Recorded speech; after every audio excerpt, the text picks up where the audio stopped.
Hello everybody! Hello everyone! I have another game I want to check out from round number 3. And once again, before the start, these were the standings. Magnus 1.5, the field 1 point out of 2, and Fabiano half a point out of 2. So Mamedyarov and Karjakin both on 1 point. Of course, phenomenally strong players. Mamedyarov recently was world number 2, and Karjakin, of course, the last challenger to Magnus Carlsen. And yesterday, Karjakin was the victim of fantastic preparation by Magnus. But this time around, he was the one enforcing the preparation. He had the black pieces, e4, e5, which seems to be the MO at this moment in the super tournaments, e4, e5, and either the, well, anti-Berlin or the Italian game, or the Petrov. That seems to be what we're getting most of the time. Knight 3, knight c6, and in this game, Shakh Mamedyarov goes for bishop c4, the Italian game. And we've seen this before. Gioco pianissimo, the quiet Italian positional, the play by white. This seems to be the agreed upon way to play the Italian at the top level. Rook to e1, castles, and h3. All normal moves. No need really to spend any time here. a6 or a5 can be played. Karjakin went with a5. Knight b to d2. As I've mentioned many times in other videos, this knight is going to f1 and g3. So I'm not sure if I should make an arrow, but let's say I like making arrows. Bishop to e6.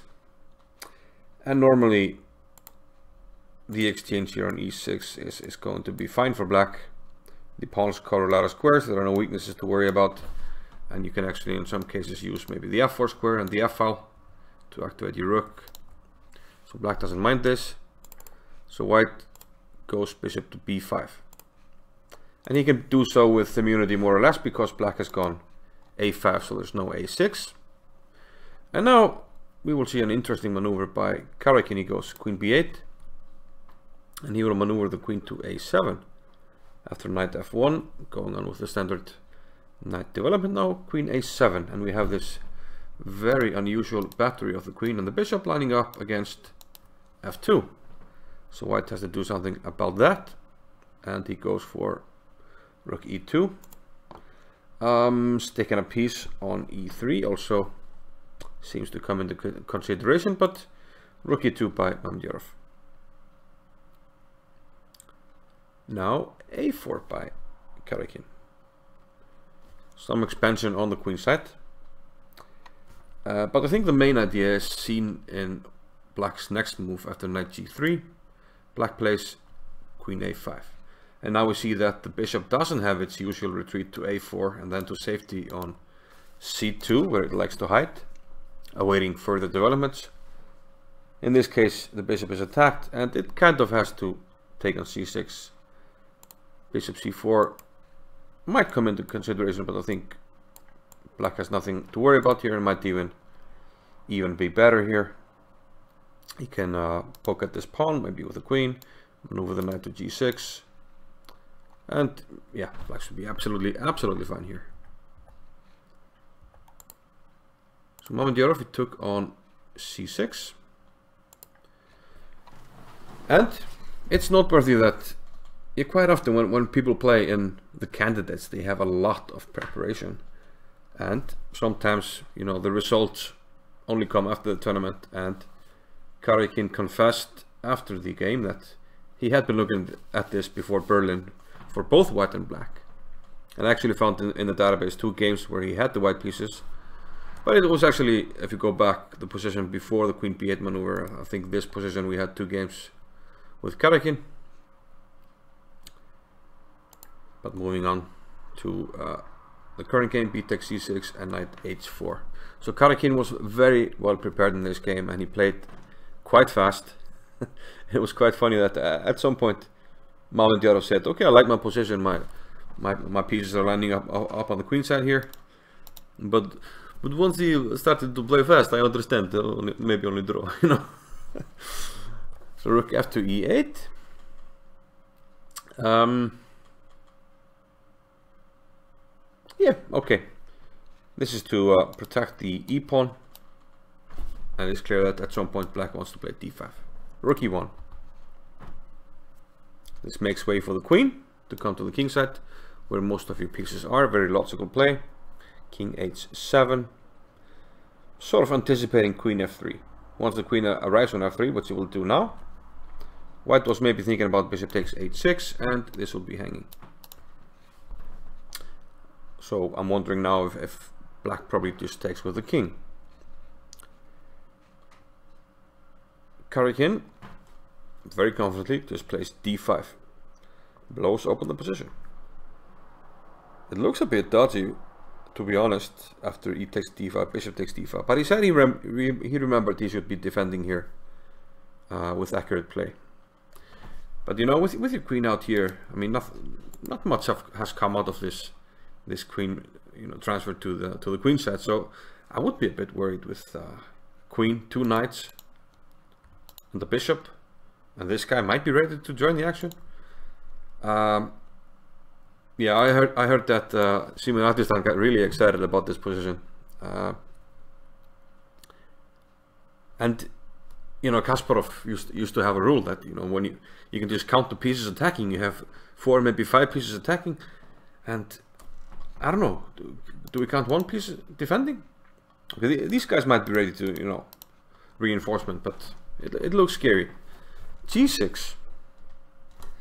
Okay, if the king goes back, let's say king g8. Now you have to worry about bishop takes h6, because now this guy will be hanging. Now white is just, it's a big party for white now. So this looks very scary, but not if you have analyzed this position. And yeah. Queen takes f6. It looks like a lost piece. He didn't take on f6, but if you take on f6, it looks like a lost piece, but there's a defense. Bishop e7, and you cannot protect this knight on h4. And handily this bishop is covering f7, so now queen takes f7 check. The queen has to go somewhere. Well, I guess take here, and now bishop takes h4. White will get 2 rooks against the queen. But I don't know.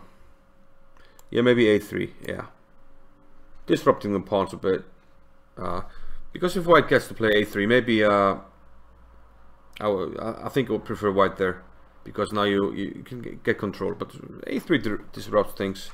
I don't know what to think of this position. The computer says it's around equal, but I think with a3 black gets enough counterplay to make it equal. Otherwise I would probably prefer white because of the material. Yeah, it's 6 pawns against. Okay, there's another variation later actually where there are fewer pawns, and then white is to be preferred. So okay, bishop e7 was a nice defense if queen takes, but Mamedyarov of course sees this, and he interposes knight takes g6, and now things are different.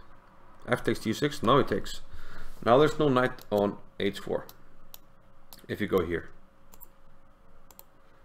and in that case bishop e7. Now it makes no sense. Now compared to the variation earlier, if you play bishop somewhere, bishop d6, now white has an extra pawn compared to the variation before, and should probably be better because of that. In the other one, should be around equal. So yeah, queen takes f6 here, and now rook f8. It's only one place to put the queen, queen to h4. And now a very important move, actually the only move, a g5. And it's not so easy to see, but to understand it, I think we have to first check out the move rook takes f2. If you play this move, I will play queen takes h6, king to g8, and now the fantastic move, knight to e4. This bishop to the rook, and this pin on the king, it looks deadly because the rook should be able to go somewhere and attack the queen. But having not taken the pawn on g6, the rook cannot attack the queen. So there are actually no dangerous discoveries with the rook. And remarkably, white is winning here. I mean, you can take, let's say bishop takes, rook takes, and you have, okay, if you don't use your discovery, I will move my king, and this is hanging, everything coming at you. So excellent defensive resource, knight to e4. But this explains why Karjakin played g5 and why it's the only move. Bishop takes g5. Now if you take on f2, rook takes f2, queen takes h6, king g8. Now white has to go for the perpetual here with queen g6 check. Because now knight e4 doesn't work. Because there's no pawn on g6, so rook to f6. And this is why Karjakin played g5.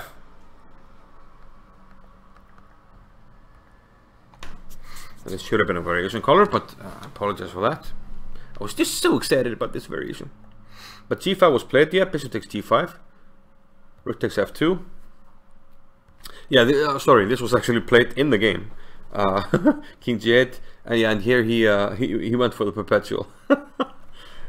Yeah, and knight e4 doesn't work. So yeah, here they went for the perpetual.